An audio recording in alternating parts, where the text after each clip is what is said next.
Please open the report from the link in your email, which we also just shared in the chat, and scroll to their green sheet in your judge handbook.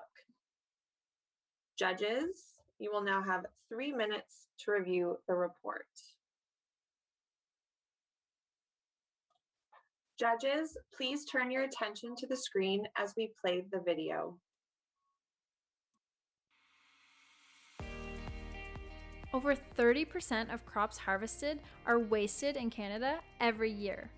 Even worse, this is only the produce wasted due to it not meeting the ideal size and shape requirements, deeming it unsuitable for commercial sale. How is this acceptable when people in our community are going hungry every day? When selling farm produce, only what we call perfect produce is accepted by retailers. The rest ends up in landfills. Here it starts to rot and decay, producing a large amount of greenhouse gases.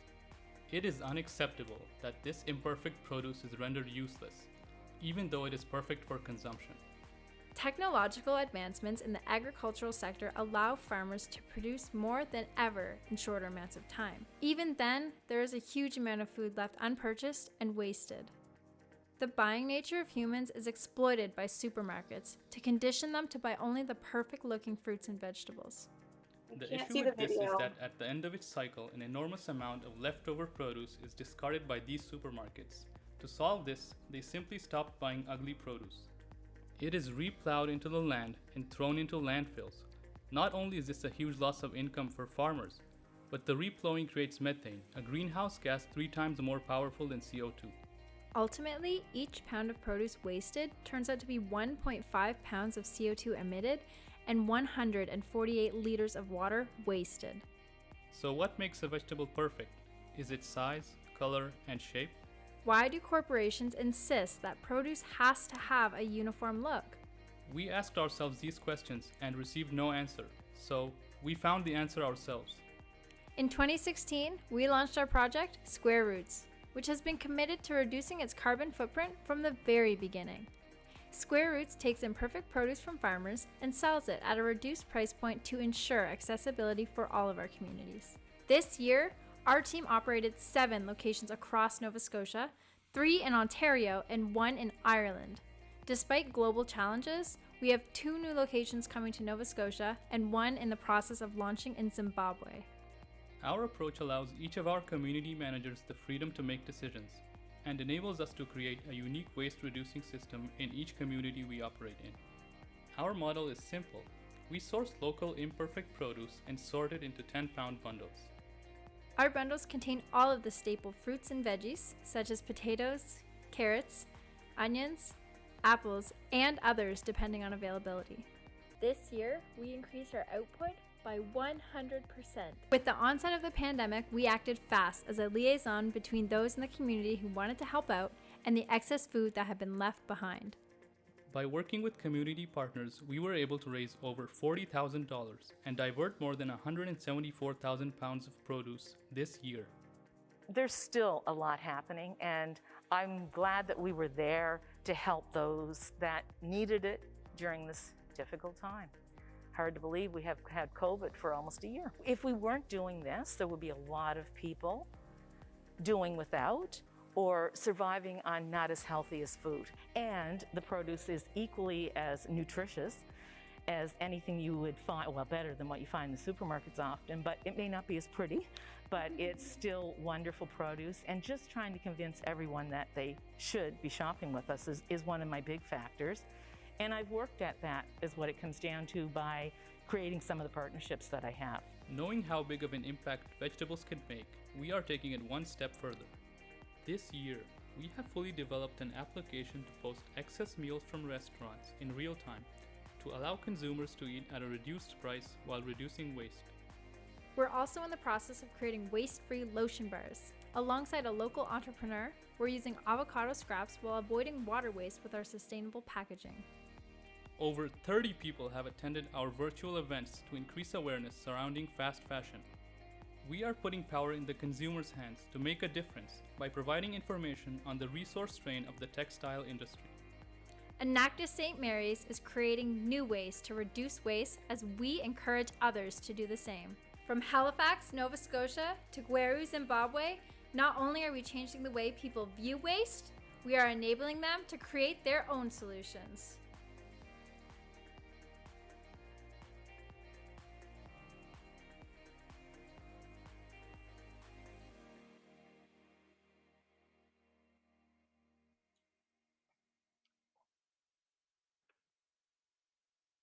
It is now time for the question and answer period. Judges, please submit your questions through the chat function at the bottom of your screen. Click on chat and use the drop-down to ensure you send your questions directly to me, moderator Brittany Johnson. And while the questions start coming in, I'm going to have each student say their school name to make sure their audio is working properly. St. Mary's University. St. Mary's University. St. Mary's University. Sorry. Sorry. Perfect. St. Mary's University again. St. Mary's University. Thank you. So judges, I will wait to begin the timer after I hear the first question. If you can send them to me through the chat function.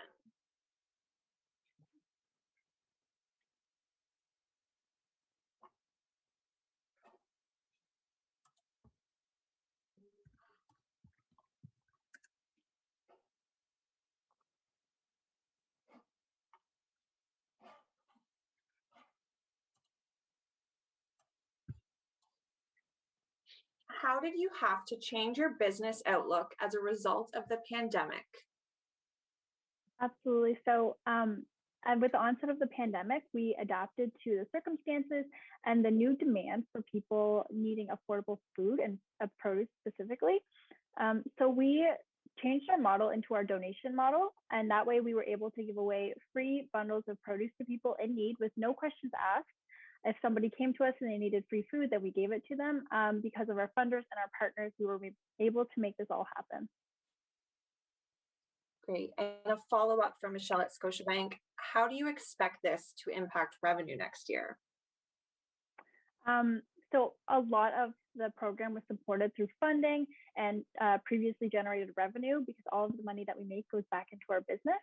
And then we also had worked with our partners. And so we actually in September also integrated back to our regular model, where people could also pay for a bundle as well. And they could have the option to choose whether or not they were able to pay for the bundle or receive a free one.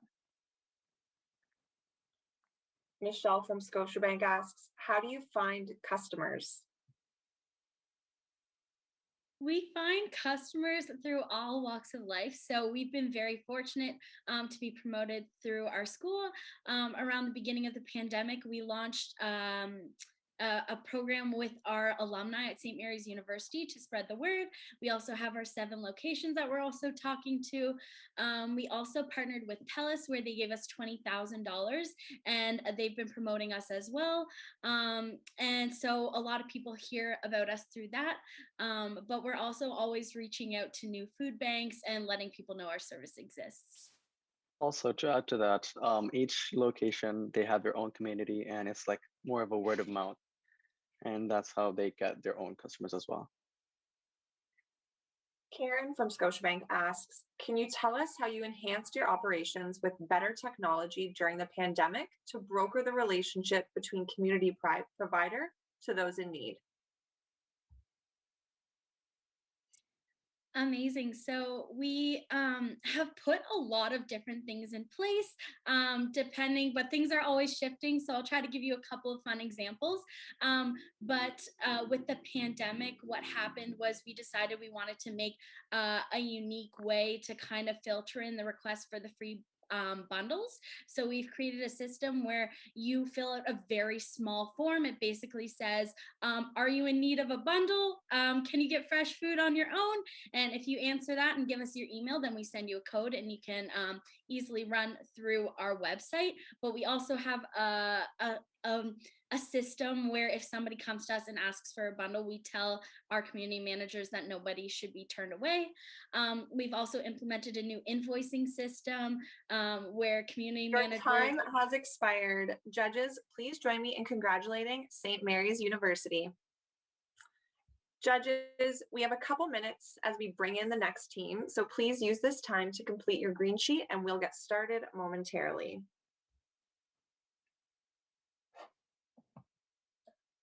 Please join me in welcoming the Enactus team from Wilfrid Laurier University. Please open their report from the link in your email, which we also just shared in the chat, and scroll to their green sheet in your judge handbook. Judges, you will now have 3 minutes to review their report. Judges, please turn your attention to the screen as we play the video. Plastic. It's cheap, durable, and everywhere. We keep producing it, around 360 million tons annually, and it can last up to 1,000 years in our landfills and waterways, threatening our oceans and marine life. In 2019 alone, the production and incineration of plastic was equivalent to the greenhouse gases emitted from driving 850 million cars across Canada. It's killing our planet. We've built systems to recycle this plastic waste, but only 9% gets recycled, and the more plastic we make, the bigger the problem gets. The only answer is to stop production and upcycle the existing waste. At Enactus Laurier, we've done just that through our 2 enterprises, Last 20 and Earth Suds. Last 20 focuses on low-density polyethylene, or LDPE, commonly found in plastic shopping bags. This plastic lasts 500 to 1,000 years, and we use 5 trillion plastic bags globally every year. At Last 20, we're upcycling this plastic waste into pavement, disrupting the construction industry by creating a sustainable, cost-effective alternative. With the help of an engineer, we're using LDPE as a substitute for bitumen, a low grade of crude oil that accounts for around 10% of the aggregate mix in traditional pavement, but creates 12 million tons of CO2 in Canada during the extraction process. This year, we entered into a partnership with private developer Enactus for a pilot project about the size of a soccer field that will start this summer. And we've secured an agreement with a local supplier to source upwards of 10 tons of post-industrial waste plastics for our asphalt mixture. The potential is enormous. In 2020, the road and highway construction industry in Canada alone was over $13 billion, and other potential applications include pothole repairs, pavement lots, roofing, and residential driveways. But to really solve the problem, we need to eliminate the need for plastic altogether.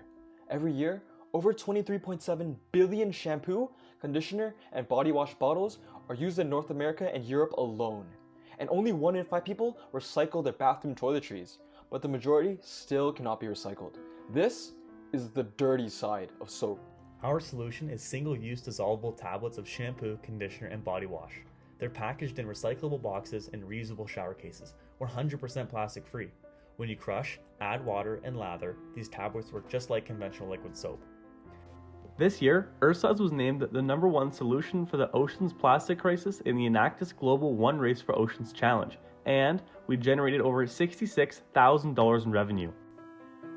Most excitingly, we have commitments with 2 national retail chains, Loblaws and Sobeys. We expect to pilot our tablets in a Loblaw store in Ontario this summer and expand provincially over the next year. With Sobeys on a provincial level, we expect to be in 100 Sobeys, Freshco, and Foodland stores that will generate an estimated revenue of $80,000 in the next 5 months. Based on our success at this level and Sobeys' average uptake rate, we project to be carried in 376 additional stores across Canada, resulting in a combined revenue of over $980,000 within the next 12 months. But operating in a one-room production facility and producing the tablets by hand has meant that demand has far exceeded our capacity, backlogging over $52,000 in orders. So, we adapted our business model and scaled to meet demand.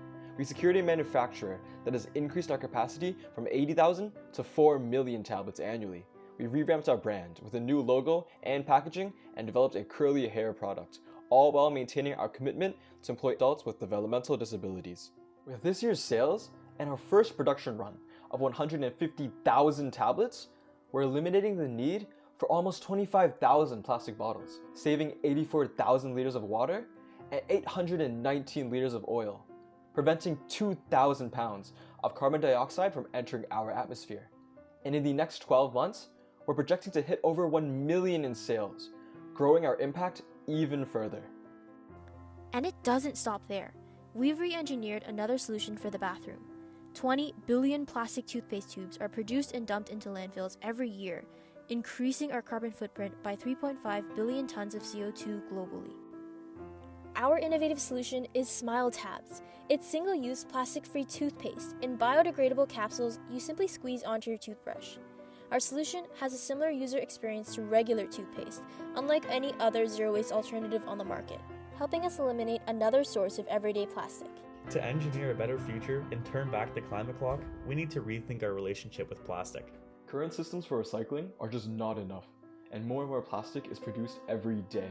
At Enactus Laurier, our solutions are creating a path to a better normal, one tablet, one capsule, and one road at a time.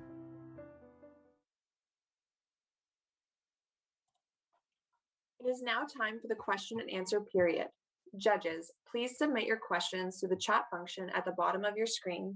Click on chat and use the drop-down to ensure you send your questions directly to me, moderator Brittany Johnson. And while the questions start coming in, I will have each student say their school name to make sure their audio is working properly. So we'll have Derek. Wilfrid Laurier University. Dylan. Wilfrid Laurier University. Katie. Wilfrid Laurier University. Lauren. Wilfrid Laurier University. And Paige. Wilfrid Laurier University.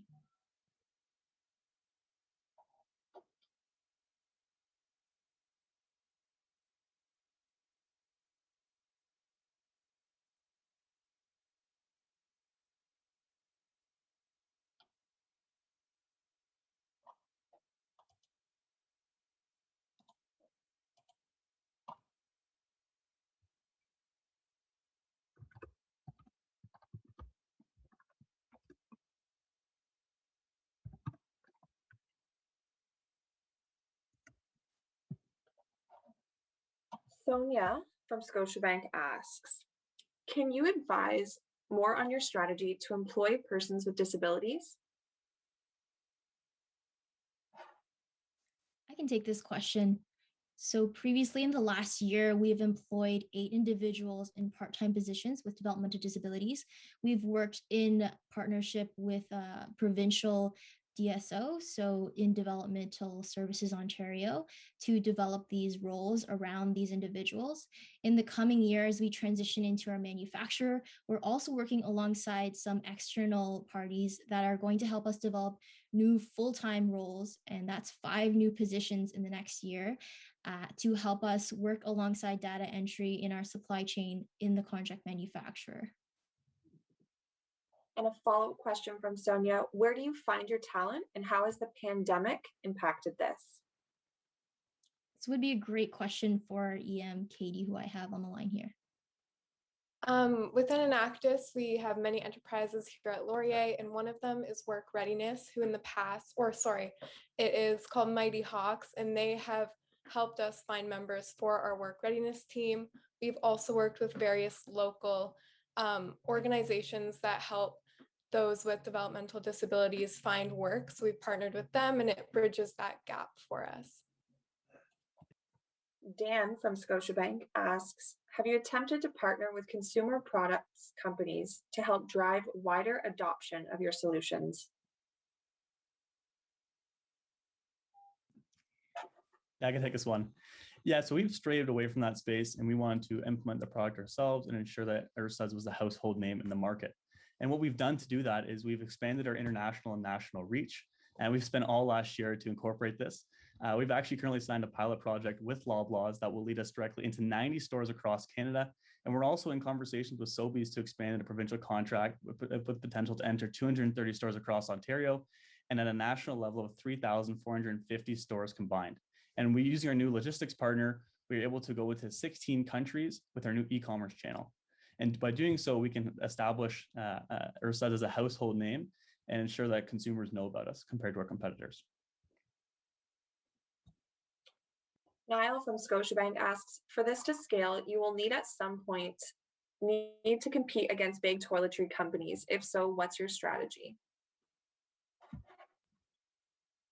Yeah, for sure. So our strategy is to expand. We have a 2-platform strategy. First one is our channel opportunity. So being Ursuds, that we can expand into multiple channels, including hotels, Airbnbs, post-COVID, as well as spas and campsites and military camps. and we'll be advocating for those as a sustainable change.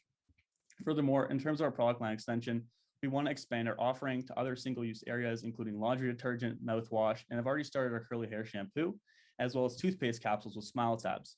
And this market opportunity will only Time expand has as we expired. Judges, please join me in congratulating Wilfrid Laurier University.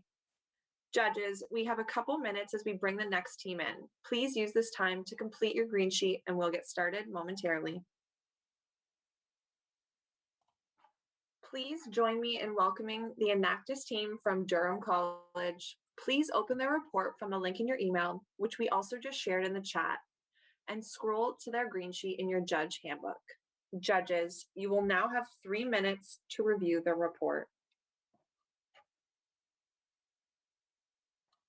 Judges, please turn your attention to the screen as we play the video. What if every time you left your house for work, your commute got longer and more complicated? How would you feed your family if grocery stores continued to close one after another? When would the barriers for survival become simply too great? These aren't just human problems, they're bee problems. And what if they're the same thing?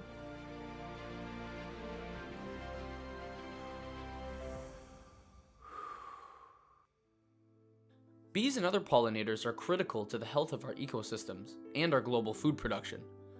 The problem?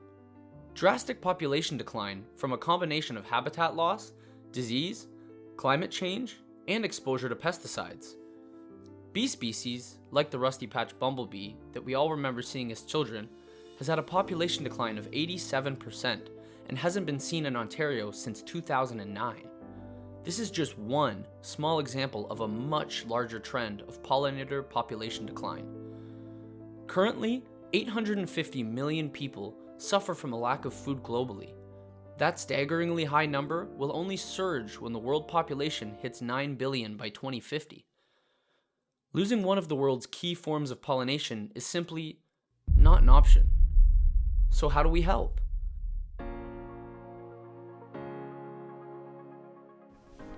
My name is Cullen Smith, we are Enactus Durham College, and this is Project 3Hive. 3Hive is an environmentally mindful apparel brand. Our intention is to generate awareness and educate and empower people to support habitat restoration in their own backyard and across their communities. Why? Because we care.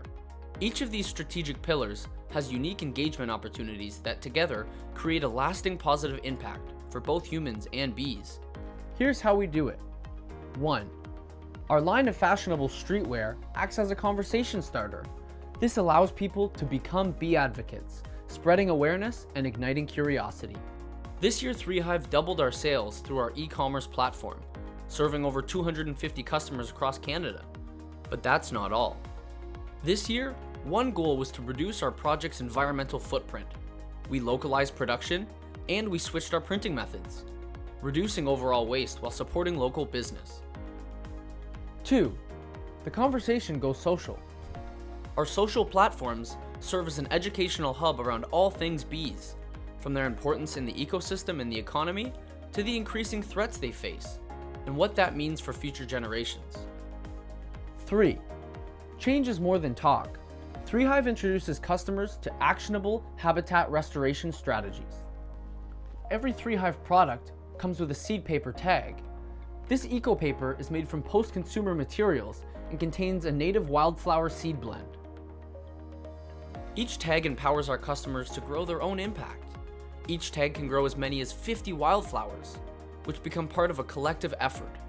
The impact is both perceivable and tangible, and so simple. Why a tag? Replacing the standard clothing tag with a seed paper alternative not only supports habitat restoration, but reduces unnecessary product waste that has long-term environmental implications. Bees are the most important player in our global ecosystem, so 3Hive is going international this year. Supported by the Jean Sauvé Global Project Accelerator, we have started an amazing collaboration with the National University of Galway in Ireland. to amplify our bee-based initiatives around the world. Here at home, we are now a key partner with the City of Oshawa to support its National Bee City initiative. That aims to encourage the growth of pollinators and urban beekeeping. We're supporting their marketing efforts, impact metrics, and developing educational materials for a population of over 400,000 people, igniting curiosity, empowering customers, and collectively restoring bee habitats.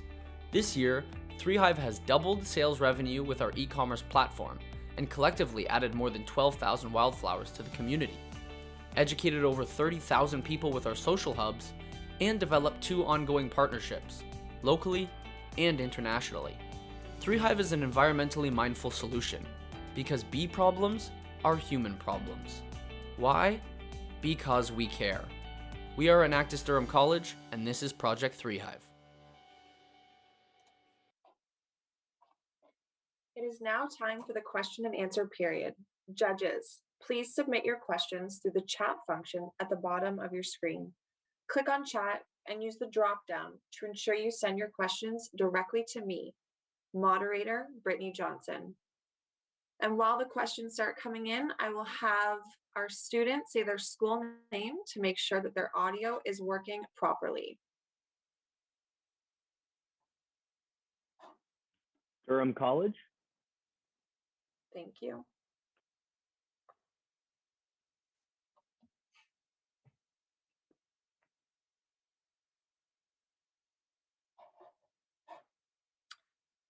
Dan from Scotiabank asks, have you looked at partnering with other consumer goods than apparel to further amplify the concept and raise awareness? So at 3Hive, we have been closely monitoring our competitors, bigger companies like Tentree and Reef.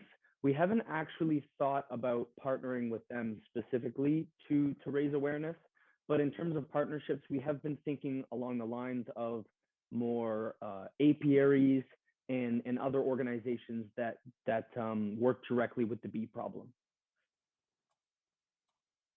Melissa from Scotiabank asks, how did you navigate growing awareness on 3Hive when less social gatherings over the past year and less ability to spread the message through apparel? So over the past year, there have been a lot of constraints with COVID-19. 3Hive was heavily reliant on things like markets and festivals to spread our message. This year, we have gone totally online.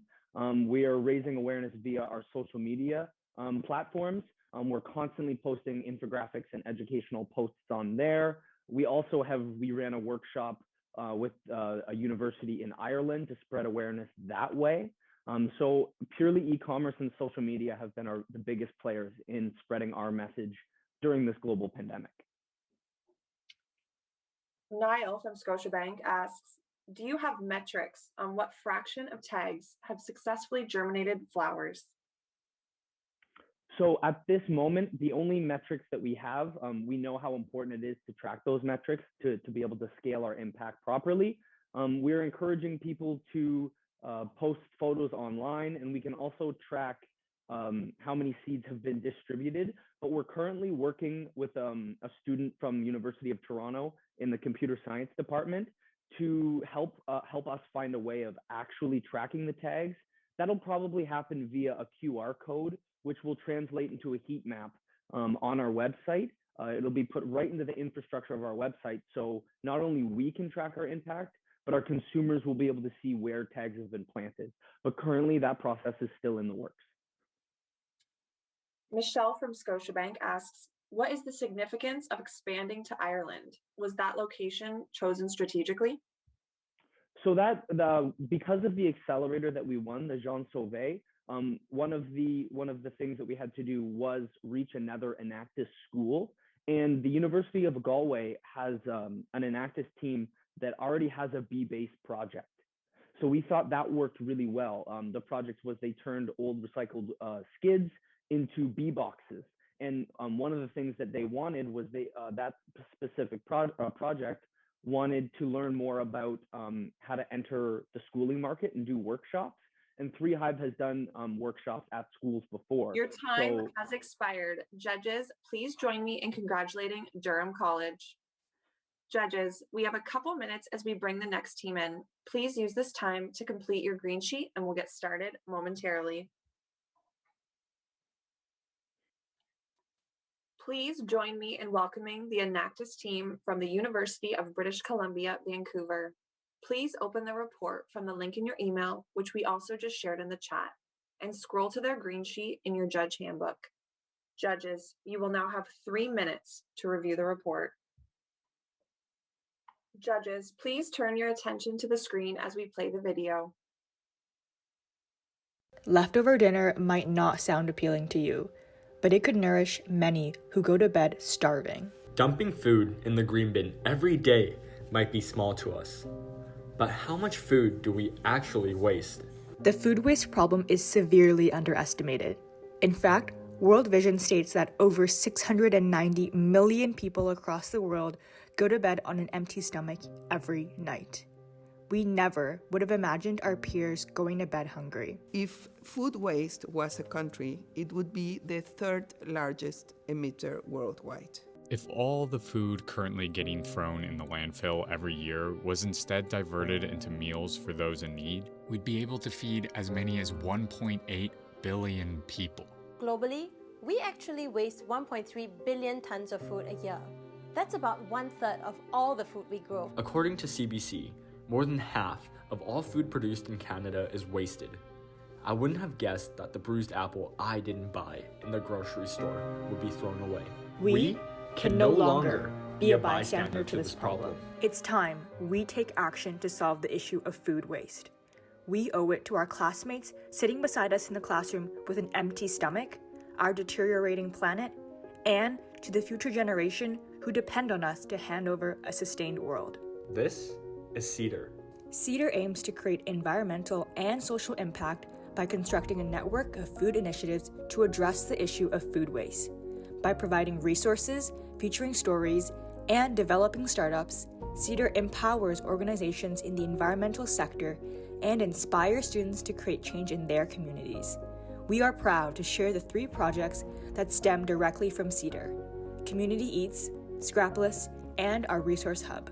First, we have Community Eats, an on-campus soup kitchen that provides meals to the UBC community by donation. This consists of 2 stages. We begin the process by collecting.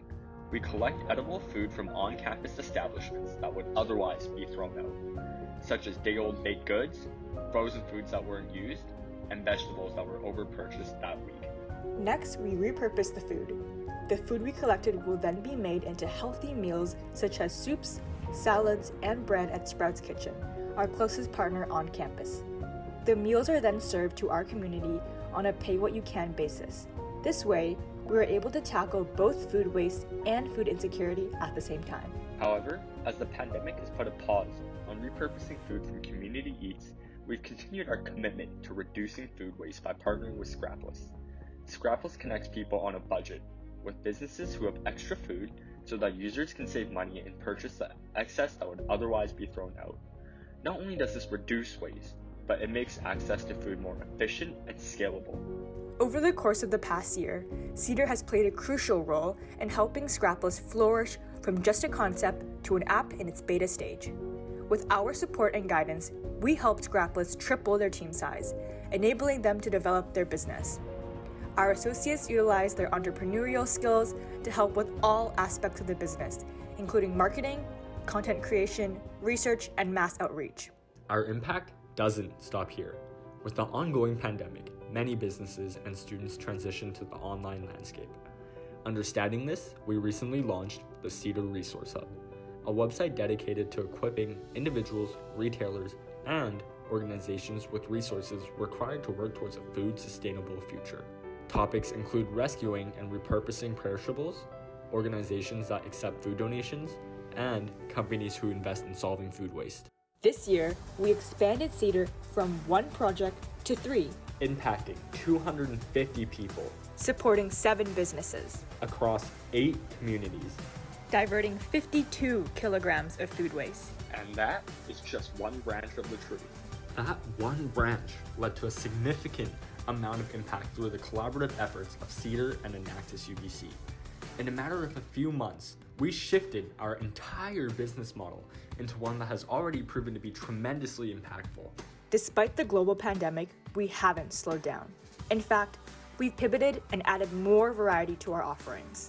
We're committed to eliminating the food waste problem. A world where zero waste is attainable. We are Enactus UBC.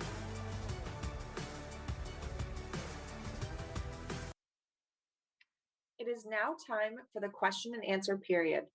Judges, please submit your questions through the chat function at the bottom of your screen. Click on chat and use the drop-down to ensure you send your questions directly to me, moderator Brittany Johnson. And while the questions start coming in, I'm going to have each student say their school name to make sure their audio is working properly.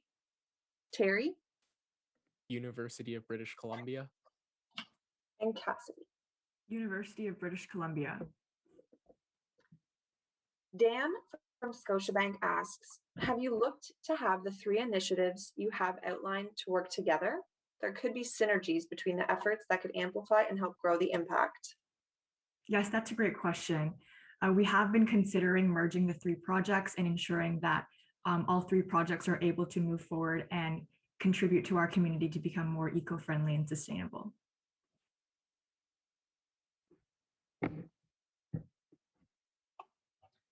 Karen from Scotiabank asks, what are your growth objectives in terms of number of people helped? For sure. So in terms of our growth objectives, obviously once the pandemic is over, we want to move back into putting more of a focus in our Community Eats program and really expanding that not only within our UBC campus, but across the Lower Mainland as well into other university campuses, as we felt that there was a very large need within campuses specifically where students were very food insecure. And with our resource hub and Scrapless, we'll continue to develop these so that they can expand and we can connect with more businesses as we go across Canada with our initiatives. Michelle from Scotiabank asks, what does success look like for Cedar in fiscal year 2022? Success for us looks at the amount of food that we're able to divert.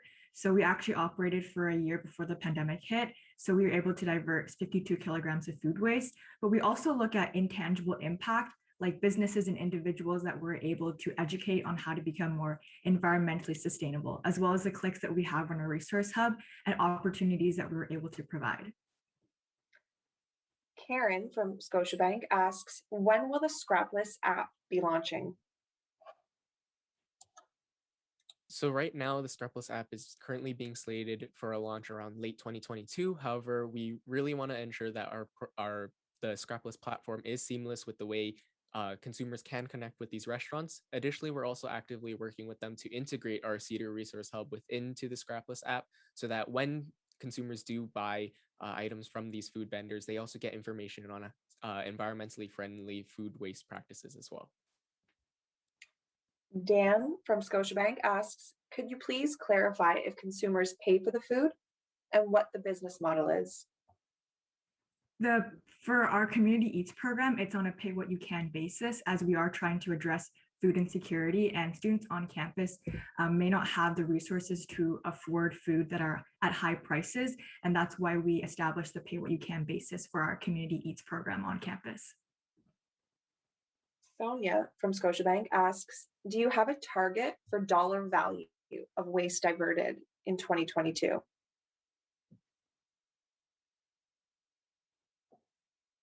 Currently, we don't have a dollar value currently targeted for in terms of food waste diverted. However, in terms of when we look at food waste, we tend to look at the time has expired. Judges, please join me in congratulating the University of British Columbia, Vancouver. Judges, we now have a scheduled break. Please ensure that you are back at your screens in 5 minutes at 2:20, when we will begin the last 3 presentations.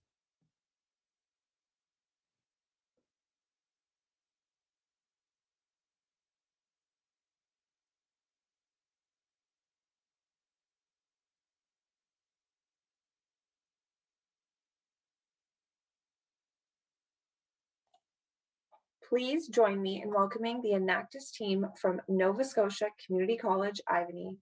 Please open their report from the link in your email, which we also just shared in the chat, and scroll to their green sheet in your judge handbook. Judges, you will now have 3 minutes to review the report.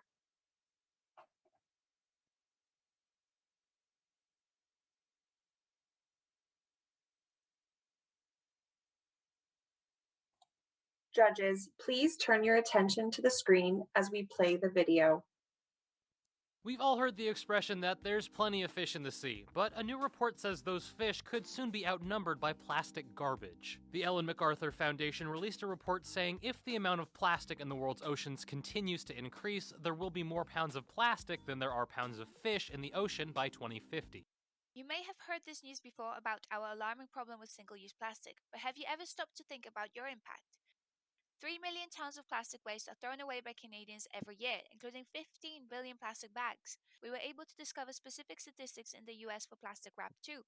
In 2020, 5.3 million Americans used 10 or more rolls of plastic wrap, and 83.4 million used at least one. Additionally, plastic wrap is rarely recycled because it clogs machinery. That means that contribution to landfills last year alone equaled over $500 million from plastic wrap itself. We began research 3 years ago on a project working with beehives to deal with the declining bee population. This research showed us that the beeswax produced from the beehives was much easier to work with as it had less health and safety regulations and could be removed easily from the hives without causing the bees distress.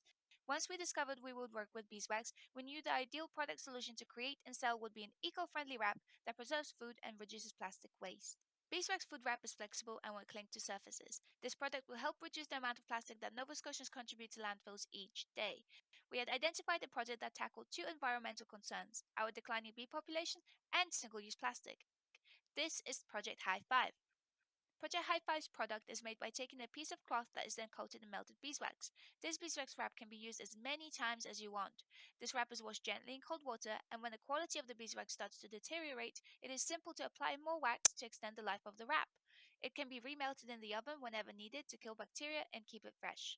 We sell wraps in packs of 3 for $15.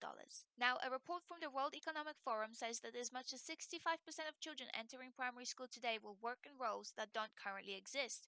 Presenting youth with opportunities to explore entrepreneurship is one way to prepare them for an uncertain future. We saw this as another opportunity for Project High Five. We would work with youth in Nova Scotia.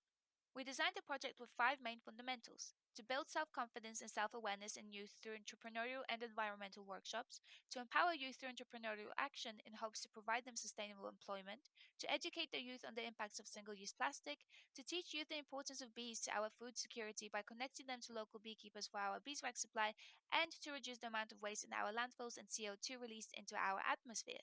The pandemic brought with it great challenges, such as the need to find new partners, recruiting, and building a team remotely, and changing the way we run all of our projects to meet government safety regulations. But with great challenges come great opportunities. Our team leveraged the virtual environment to increase our impact, and we started with our own team. With everyone working remotely, we decided this was the perfect opportunity to share the Enactus experience across our college. We spread the word within the NSCC network that our team was looking for new members, and heard loud and clear that from Yarmouth to Cape Breton, students were excited to be a part of something special. Everyone has a role to play within High Five. Instead of our typical multi-visit workshop model, we have created video workshops that can be accessed by our participants anywhere at any time. To accompany these videos, we also created customized project kits or workboxes to help them run the activities with our remote support. In addition to a workbox with the materials and instructions on how to produce the wraps, we provide a class plan with content for every meeting. It has the videos, printable materials, and suggested activities to be adapted according to the group's characteristics.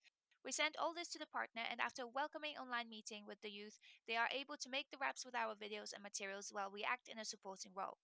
At the moment, we have one group with 17 kids in the Boys and Girls Club of Great Halifax that are working their way through the activities and make their wraps now. We have received interest from additional organizations such as the Brazilian Community Association in Halifax, Casa Brazil, who are interested in starting the project.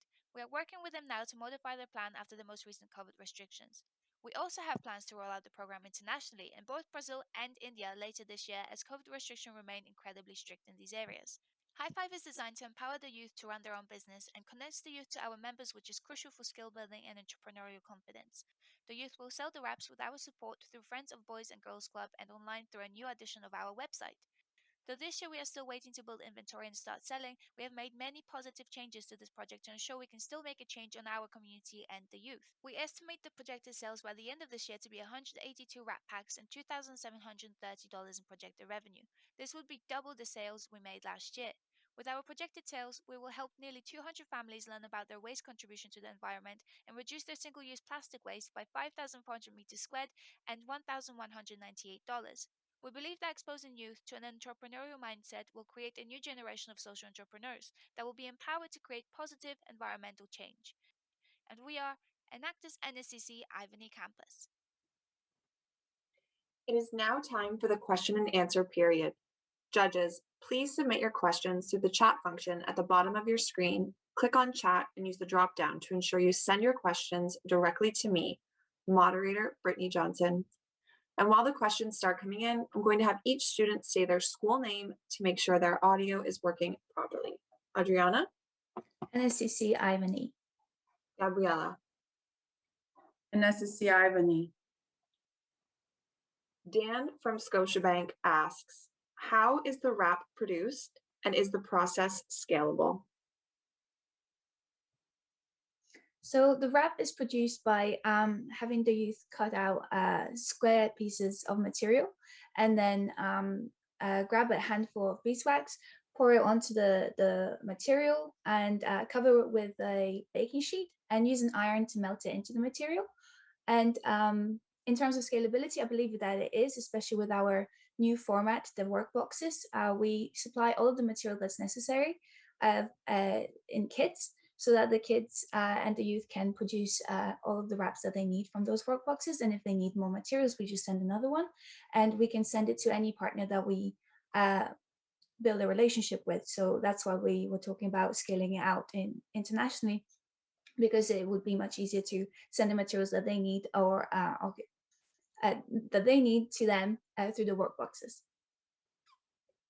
Karen from Scotiabank asks, where do you get the extra wax to top up the wrap when it requires refreshing?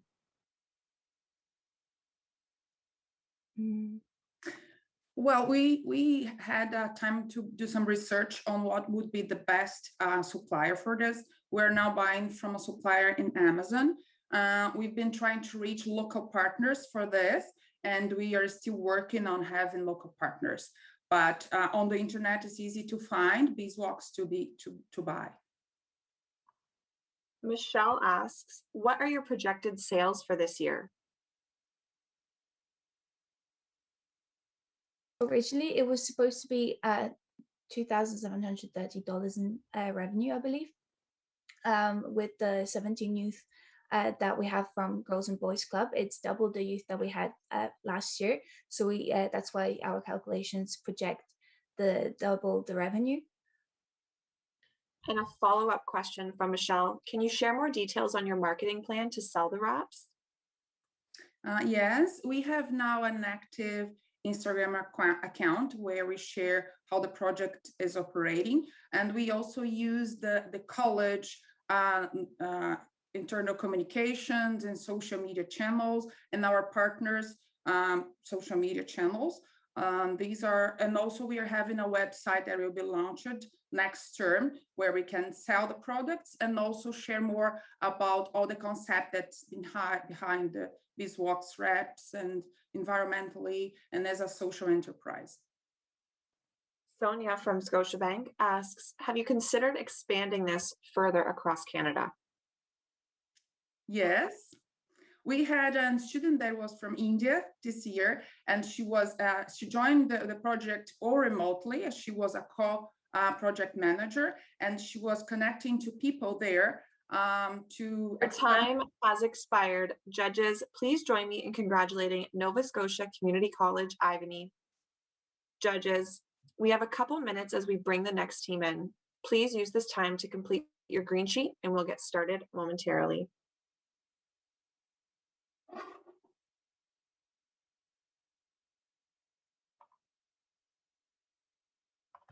Please join me in welcoming the Enactus team from Okanagan College. Please open their report from the link in your email, which we also just shared in the chat, and scroll to their green sheet in your judge handbook. Judges, you will now have 3 minutes to review the report.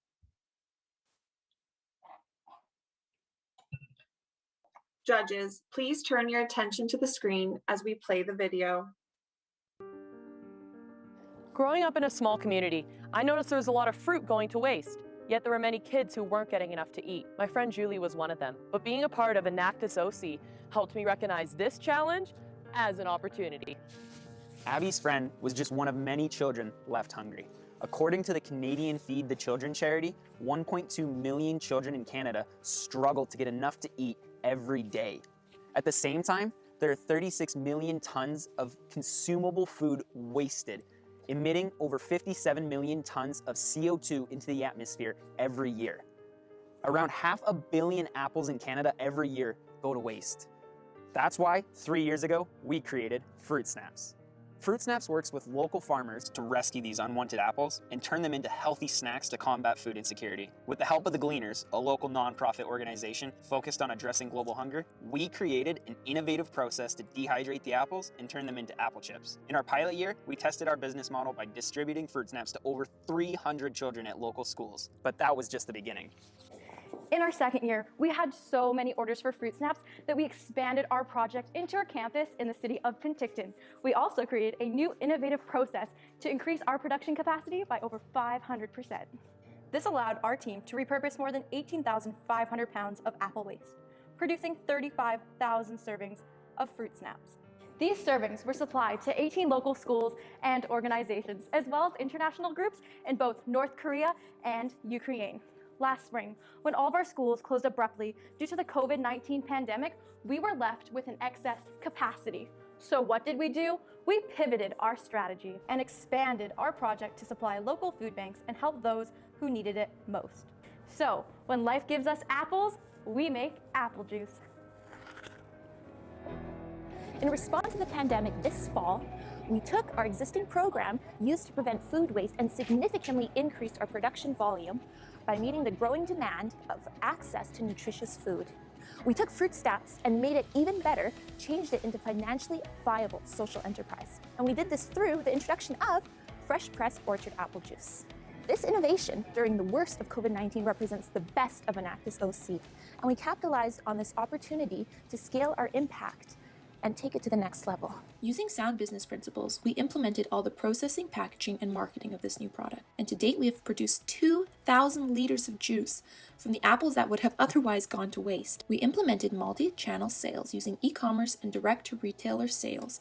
And our good juice was such a success that in only 4 short months, we sold all of our inventory, generating $5,500 in revenue and a gross profit margin of 57%. Our team has developed a sustainable business revenue model that will allow us to pay farmers for their apples and even hire at-risk youth. During COVID, we picked twice as many apples as last year, and the Gleaners increased their production support. Additionally, through our partnership with BC Tree Fruits, we've received another 6,000 pounds of apples. We have already diverted 22,000 pounds of waste, saving 4.6 million liters of water, which is almost enough to fill 2 Olympic-sized swimming pools. We've also prevented 44 tons of CO2 emissions while donating 41,000 servings to local schools, food banks, and international organizations. This is an increase of 17% from last year, while meeting all recommended public health guidelines. But why stop here? We have big plans for the future of Fruit Snaps and how we can take it to the next level. 1/3 of global greenhouse gas emissions can be attributed to agriculture, and an astounding 30% of food produced all over the world goes to waste. In addition, 1/3 of the world's produce is rejected by stores due to its flawed appearances. This points to a larger problem in our food chain. Nutritious, needed food is not making it from farm to fork. Fruit Snaps is part of the solution. Our vision is getting noticed. In February, we received $10,000 from the Investment Readiness Program funded by the Government of Canada. The goal of this program is to create more resilient, equitable, and sustainable communities. These funds will enable us to grow our sales revenue by expanding our marketing initiatives, further developing our brand, and increasing our partnerships with local businesses. Fruit Snaps rescues apples from spoilage, produces shelf-stable products, minimizes food waste, and teaches youth about social entrepreneurship, and provides sustenance for those who need it most. Our social enterprise channels money back into farms, sustaining small businesses, orchards, and our environment, because Fruit Snaps isn't just a project. It's a way to protect the environment. It's a refreshing way to make a profit. It's a healthy, nutritious snack. It's a sustainable social enterprise. It's a plan for a better future. It is now time for the question and answer period. Judges, please submit your questions through the chat function at the bottom of your screen.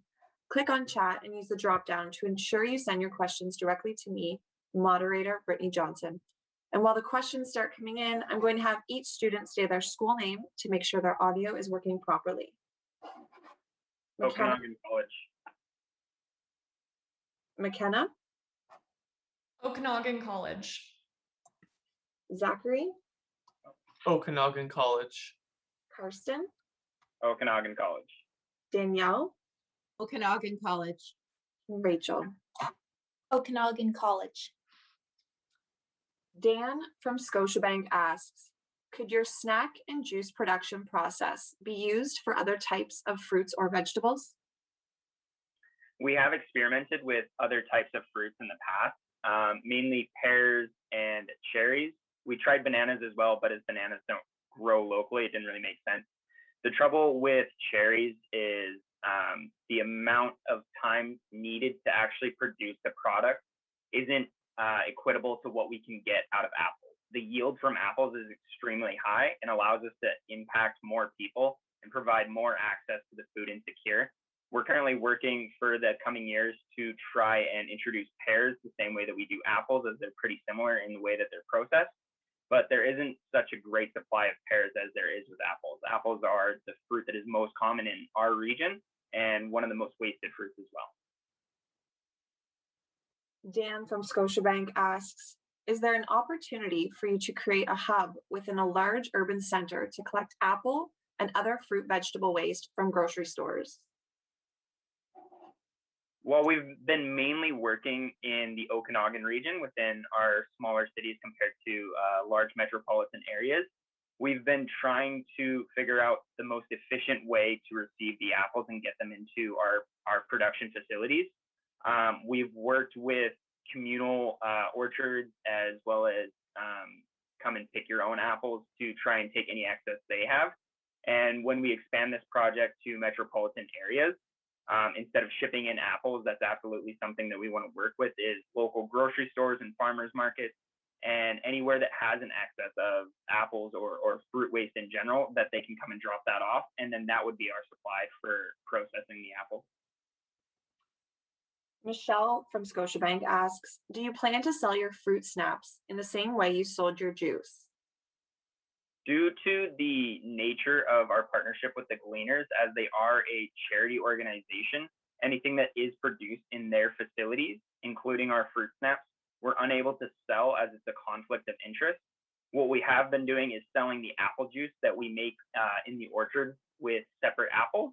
And then we use that funding to supply the project and expand it. And this allows us to keep our core operations separate from our social enterprise model and avoids any conflict of interest.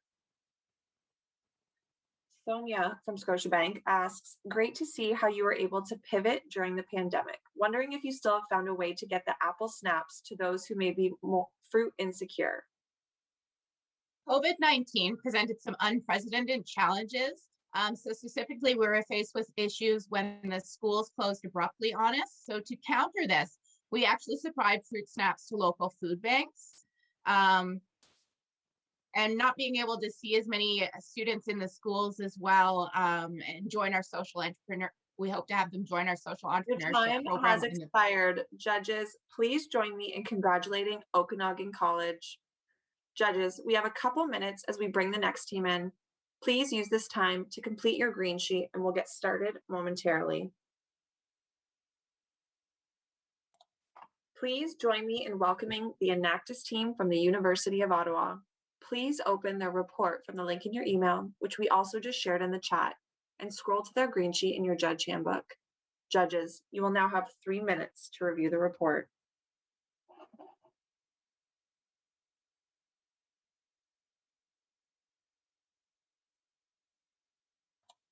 Judges, please turn your attention to the screen as we play the video. Plastic is everywhere. Every year, over 300 million tons of plastic is produced globally, with only 9% of it ever being recycled. The other 91% piles up in our landfills and pollutes our oceans. We found ourselves asking, why does only 9% get recycled? Plastic's useful life doesn't end as soon as it's thrown away. It's still a material with an abundance of potential. Our team saw an opportunity to address this problem by using business principles and entrepreneurial leadership to create sustainable, positive impact. We have a raw material that's doing damage to our planet. We need a solution that turns this waste back into something valuable. Our solution is Poly, an innovative social enterprise that manufactures small-scale plastic recycling systems that allows anyone to create their own business making products out of recycled plastic. Our proprietary systems are purchased, owned, and operated by local entrepreneurs, community organizations, or educational institutions, regardless of their technical experience. Our systems consist of a shredder machine that shreds down plastic into small pieces, and an injection molder that takes those pieces, melts them down, and shapes them into new products using interchangeable molds. Using our systems, operators can eliminate a significant local waste stream, all while creating environmental leadership and employment opportunities for members of their community. Systems are sold at $25,000, and operators can earn an average annual profit of $16,000 by selling recycled plastic goods. Here's how a Poly operation works. Operators collect plastic via community pickups or corporate partnership, exposing companies like Lush Cosmetics and Old Navy to green practices. Operators then clean plastic, sort it, and pass it through their Poly system, ending with a beautiful product that's ready for sale. Poly systems also provide an incredible platform to bring environmental leadership to communities across North America. We've developed a sustainability education program to accompany each Poly system. This 4-workshop series gives you tangible tools to tackle climate change and live sustainably. Each Poly system can divert over 1.5 million water bottles worth of plastic waste annually, saving over 650 tons of CO2, over 30,000 pounds of oil, and over 2.9 million liters of water. To help others start a business, our team knew that we had to become experts ourselves. In Ottawa, we launched a new venture called Shine, a sustainable eyewear company that sells glasses made out of recycled ocean plastic. This year, we officially launched Shine and have already generated over $3,500 in revenue, created green jobs for 9 individuals with disabilities, and diverted over 10,000 water bottles worth of plastic waste out of the ocean. With the COVID-19 pandemic, Poly faced challenges that could not have been foreseen. Due to the city health regulations, our production and shipping processes were put to a complete halt for the majority of the year. What's more, our workshop space closed down, forcing us to move out. However, we didn't let these challenges stop us. At Enactus U Ottawa, we strive to find ways around unforeseen challenges and continue to deliver meaningful impact. In St. John, New Brunswick, Luke is using his Poly system to divert harmful plastic waste into brand new tiles for a small business. Since receiving his system last year, Luke has been giving workshops to his community on sustainable entrepreneurship, using his system as an example. And now, we're getting ready to ship our next system to Malone Middle School in New York. In 2019, Malone stopped accepting plastic for recycling, but in the next few weeks, the students will be receiving their Poly system, bringing plastic recycling back to their county. Over 500 youth at the school will soon be actively engaged in climate leadership through their customized education program. Beyond these 3 systems, we've also created positive impact across Ottawa through education. We adapted our education program to run virtually and delivered interactive virtual workshops to over 350 youth across Canada, empowering them to adopt a sustainable lifestyle and decrease their CO2 and plastic outputs. This year, we brought in over $70,000 in revenue, directly impacted over 350 people, and diverted over 40,000 water bottles worth of plastic waste, saving over 2,500 pounds of CO2, over 816 pounds of oil, and over 67,000 liters of water. And we're just getting started. We're empowering communities across Canada and beyond to run systems of their own and take control of their plastic waste. This summer, our 4th system will be deployed to the Ongenong First Nation to create an Indigenous-owned and operated recycling business. And this September, our 5th system is going to a high school in our hometown, where the youth will be working with their system to create their own business out of their school's plastic waste. And that's only a few of the 4 additional systems we expect to have operational by the end of this year. In total, our 7 systems will divert over 10 million water bottles worth of plastic waste annually, saving 4,500 tons of CO2, over 200,000 pounds of oil, and over 20 million liters of water. With Poly, we found a sustainable way to tackle one of today's biggest problems, in a way that is economically viable, socially responsible, and environmentally sustainable. This is a greener future, and we are Enactus U Ottawa. It is now time for the question and answer period. Judges, please submit your questions through the chat function at the bottom of your screen. Click on chat and use the drop-down to ensure you send your questions directly to me, moderator Brittany Johnson. And while the questions start coming in, I'm going to have each student say their school name to make sure their audio is working properly. And we'll start with Carter. University of Ottawa. Farah. University of Ottawa. Samia. University of Ottawa. Great. Melissa from Scotiabank asks, what is your model for maintaining the poly systems you sell to operators, and how have you thought about end of life for the system? That's a really great question. So it's something that we considered heavily while we were designing our systems in the first place. So the systems were designed to be very accessible and able to change out parts very easily if need be. We do ship our systems with a replacement part for all of the parts that are most often that would break the soonest. However, what we've seen is that in the 2 years that we've been running with the system in Ottawa and the year that Lucas had a system in St. John, there really hasn't been any issue with the machines breaking. With that being said, we do expect them to last about 10 years, which we think is a little bit conservative. We think they will last much longer than that. And if they were to break, they are designed so anyone like a small car engine mechanic would be able to fix them. Dan from Scotiabank asks, have you spoken to any consumer products companies or other types of institutions to help you scale and expand through licensing? Absolutely. That's a very good question. So I think for the products we make with the machines themselves, we have worked with Lush Cosmetics to design some types of molds that would work for them with the products we would make in the machines. In terms of expanding for the systems themselves, it's definitely a growth strategy for us to try to partner with different multinational companies to be able to get the systems to more communities. That's something that's a big goal for us in this next year, but it's not something that we have started yet. Niall from Scotiabank asks, do you provide or facilitate funding to support people to purchase your systems? Yeah, we do. So we do help our operators find different grants that they can use. We have a database of different grants from different sources like government and other external factors that operators are able to tap into to kind of help support the launch, the cost to launch. On top of that, we do help connect operators with different programs for leasing. So if they wanted to get a bank loan to cover the cost of the system, we do help them with that as well. Michelle from Scotiabank asks, how do you manufacture your machines? Absolutely. So we work alongside a professional prototyping lab called Mill, as well as a machine shop with Carleton University Machine Shop. So we worked closely with them at the beginning of developing our project and went through 3 different iterations of our poly machines until we ended up with a model that we were satisfied with. And then we work with our own engineering students on the Enactus team for knowledge transfer purposes and to allow them to have that experience.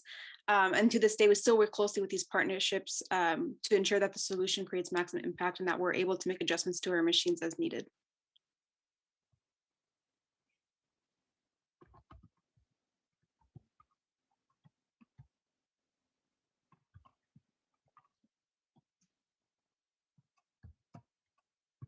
Michelle from Scotiabank asks, what are your plans to scale up?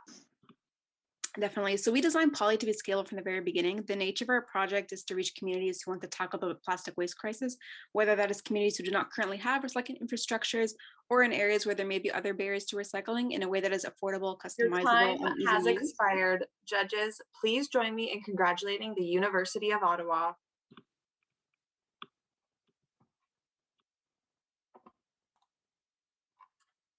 Judges, that was our final presentation of the day.